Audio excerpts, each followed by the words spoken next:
Salamat sa inugugma ka na mo, ma.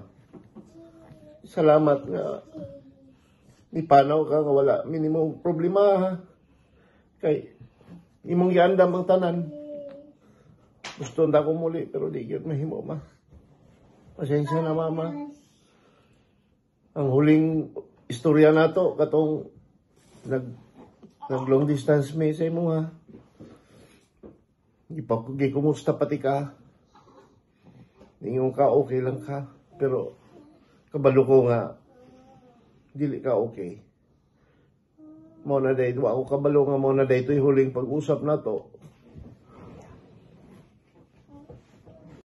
Madagang salamat sa imong pagkamayong inahan namong duha ni Achi Betty. Di na mo malimtan nga bisan og wala kay partners kinabuhi, pero ang kamot ka nga mapahuman ng minimo og eskwela. Ni-graduate mi, ni-dako mi nga may kahadlok sa Ginoo. Nang salamat, ma, dahil naramdaman na mo nga mahal minimo kayo. Mahal po ka na mo kayo, ma. Dili gani ko gusto na mo istorya kay dili na ko malikayan nga makahila ko, ba. Miss ka, ma. Gusto ko muli pero wala ko imahimo. Kaya mawadaan kong visa, ma. Dili ko kabalik para sa akong mga apo. Sayod ko nga mo sabot ka na, ma. Kay masinabtanon ka nga inahan. Ayaw kabala ka, ma, kay dili na ko kalimtan ang imong gibilin sa kuha. Nga dili na mo pasagdan ang isang-isa ni Achi. Pwede. Dili ka na mahitabo, ma. Kay duha rami nga magsuon, so kami na'y bahala sa among duha. Yung kabalaka. Pag uli na ko, next year, wala na ko inahan.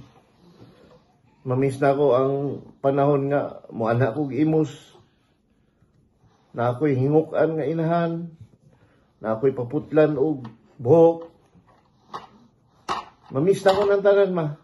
Labi na magtanaw ko sa imong lingkuranan nga orange sa garahe. Na wala na'y sulod. Pero nasayad ko, ma, nga naara ka sa mong palibot, ma. Daghang salamat, ma. Wala. Ang tanan plano sa Ginoo. I love you, mama. Rest in peace. Hi, Lola. Sorry kayo la, wala may dara sa pagpanaw nimo. Sorry pod nga. Tungod na ako sa mga bata, wala nakauli si daddy tawon kay iyang visa na alanganin mang gyud. Kung pwede lang unta. Medyo alanganin yun. Salamat kayo sa tanan la. Si daddy magsisya og pahimangno na ko sa una kung unsa ko nimo alagaan sa una. Ilaglaad ako nimo una sa mga silingan. Imong ipanghinambong nga parihara ta og noong. Malipay ko no kaingnon nga liwat ko nimo og itsura. Anya, ako pong madumduman na kay wala gyud taon kay libog nga tao. Kanang dili ka gusto magkapurisyo. Onya, very generous yung kabisag. Dili man ingon nga dato or dagang kwarta, pero kung unsay daan nimo kay yung ginahatag sa amo. Kung nami gusto, nami kuan. And one asad ka sa una nga ang kadato kay maglayo kay sa imuhang swerte. Kay you've always believed nga murag ingana balayo sa imuha. Pero sa tinuod lang la ang imuhang kadato kay dili sa material nga butang kun dili sa mga anak nimo nga sobra ka palangga sa imuha. Sa imong family, sa imong apo. And I think blessed kayo ka lang nga naabot ka og ingana ang edad nakaabot pa kasi imong mga apo sa tuhod taon. And nalipay sad ko nagkastorya ta just before ka na nawala. Nangutana pa ganing ko nimo ato kung kusa man gibati-bati la anak ka nga. Wala mo koy gibati. Pero kay daddy pa, basig na agyo di ay, wali lang ka nag-ingon, hindi ka gusto makahasulog tao. Ibay ko nga, nakauli mi dira last year, nakita ni mo si Mia, nakahag pa ka sa iyaha, nailasad ka ni Mia. Ikaw na lang unta mo ang nag-iisang lola nga nabuhi kay wala naman pud nga mo ang lulog lola sa pikas. At least karon lang malipayo na ka and peaceful na, wala na kay gyunahon na, wala na kay problemahon. Usahay daghan kag gyunahon na mo gudla, mo na kasi mo mga igsuon sa imong mga anak, sa imong mga apo, karon at least makapahuway na ka. Thank you Lola, I'll miss you la. Love you. Hi, Makim. Sorry, Makim. May ka-add to Makim na stakid sa mga bata. Thank you sa Makim. So, pagkailan mo bukan ka nga tao. Sa short na to, again lang, makikita sa mga anak. Thank you nga. Every time mo to, gina-welcome ko ninyo sa inyo. And Godspeed, Makim. Hopefully, makita na mo sa mga relatives sa taas na nakasamayang kamot. Thank you. Bye Lola. Bye, Makim. Bye, Mama. Love you. Say bye, Makim. Bye-bye. Say bye-bye. Say bye-bye. Say bye-bye. Love you, Mama. Ayo la. Ayola. Rest in peace.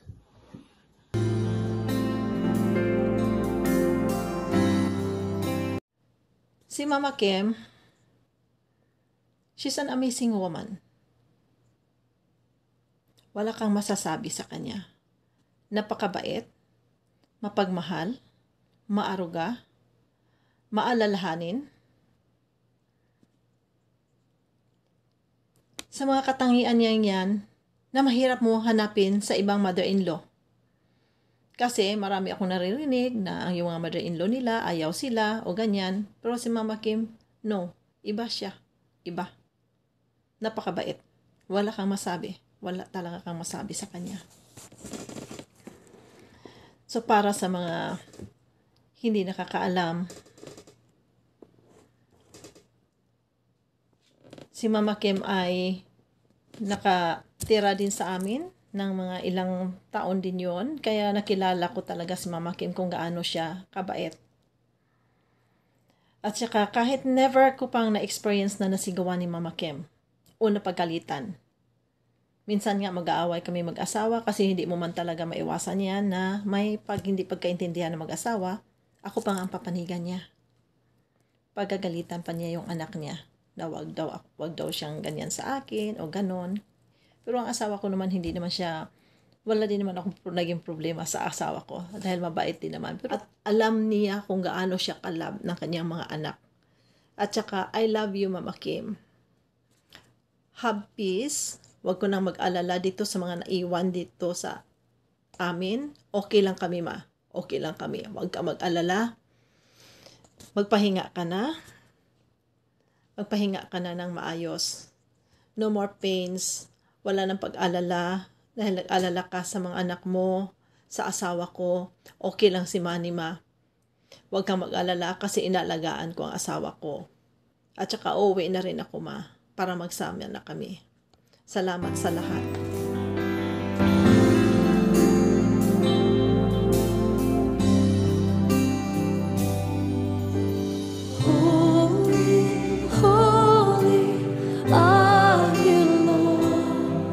Adaghan sad kog memory ni Mama Kim kay katong gasugod pa ko diha man ko nag-review ko diha na ko nagpuyo dayon anton trabaho ko anton naka-abroad. Usahay kami man duha mabilin sa balay, eskwela pa si Edsel, si GR sad dayon nagtrabaho sa si GR sa Manila, so wala jud kay mabilin sa balay kami pang duha. Dayon kuskan pa sad si Mama Kim ato niya kusog sa siya mo trabaho pa. Ang among buhat usahay og off wala koy lakaw, usually mo koy lakaw kayo kay amigo po da. Gusto istorya kami mga kaagi niya dayon mga kakugisad og sakripisyo kung siya palagi daw kung sakripisyo ay iskutan para madato na milyonaryo na daw siya, daghan na kay siya kwarta, abot ko daw siya sa una og Bukidnon pamaligya, sakay sa lilyan balhin og sakyanan, uban daw siya niya niya atong mga panahon na niya usahay may iskutan na mo nga kanang o nga naman makinig nga wala magkaka humanog eskwela nga valedictorian ba ka siya ay na kinahanglan jud ko motabang daw kay og dili akong mga igsuon di jud ko mag-eskwela, so Daghan siya natabangan nga mga kuan nga nakahuman, kaya ni mama. Daghan sa check frustration nga itong mga wala nakahuman, nga gitabangan niya o gigastuhan. Pero ato ta sa kanang dili jud ko kalimot. So, kanang nga time nga usahay, kanang hapon naman ang mga lisang Edsel, tagaan ko na niya kwarta mga 100 siguro to o but not more than 150. Mga hapon na na, then pagkahuman, mingon na siya nga, ato niya sa merkado nek, na kwarta, akabalo na ko unsay yang papalit. Ang among favorite nga lumi. Kanang isa kalaha dia nga dako. Isa kay nana akong lutoon, daghan kay sabaw. Ako si Edsel. Huwot na nga mong tulong siguro, usay na sa GR. Abinlan magamay usahay. Kung makiwan ng paspas mga ikaw mahigop.